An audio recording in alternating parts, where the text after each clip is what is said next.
4kx अधिक k अधिक 3 बरोबर 0 या वर्ग समीकरणाच्या मुळांची बेरीज ही त्यांच्या गुणाकाराच्या दुप्पट आहे.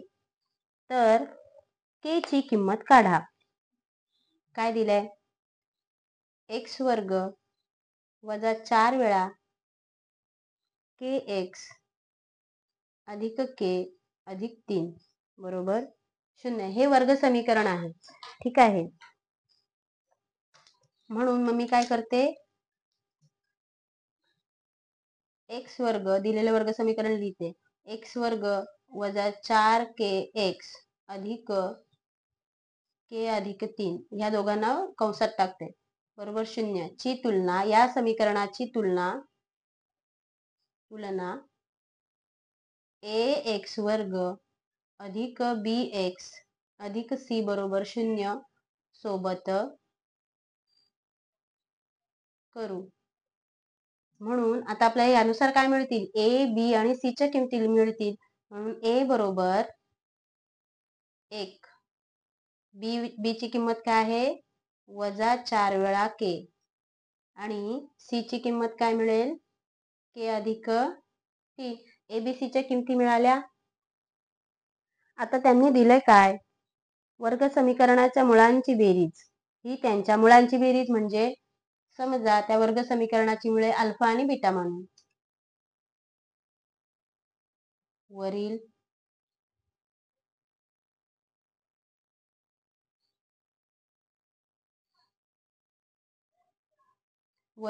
वर्ग समीकरणाची मुळे अल्फा व बीटा मानू. ठीक आहे.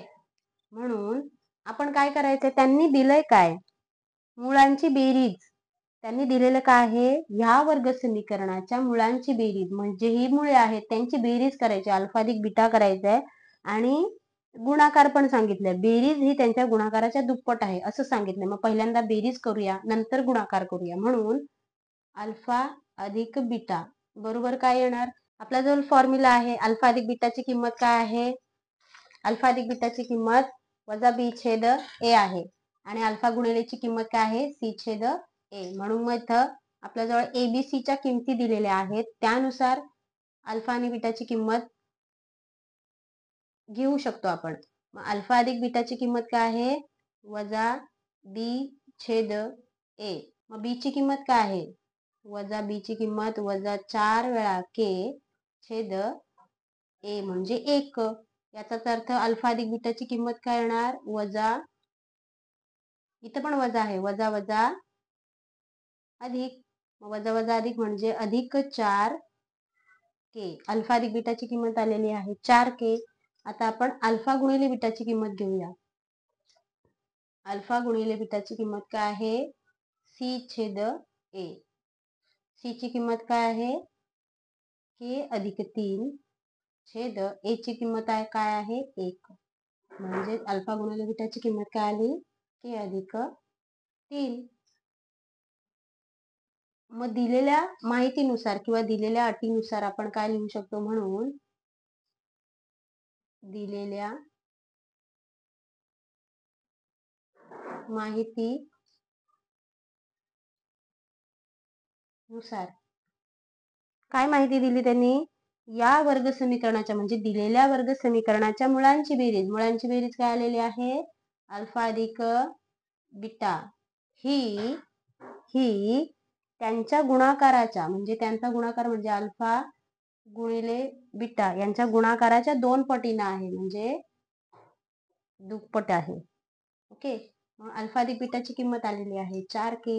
4 वेळा k बरोबर 2 गुणिले अल्फा गुणिले बीटा बरोबर काय आहे? k अधिक 3. म्हणजेच 4k 2 गुणिले k बरोबर 2 वेळा k अधिक 3 दुणे 6. 2k अधिक आहे इकडे आल्यावर काय होणार? वजा होणार. 4तून 2 गेले राहिले 2 बरोबर 6. k ची किंमत काय येणार? 2 गुणिले आहे इकडे आल्यावर होणार भागिले k बरोबर बेत्रिक 6 म्हणजे के ची किंमत किती आलेली आहे 3. हेच आपल्याला सांगितलेली होती. के ची किंमत काढा.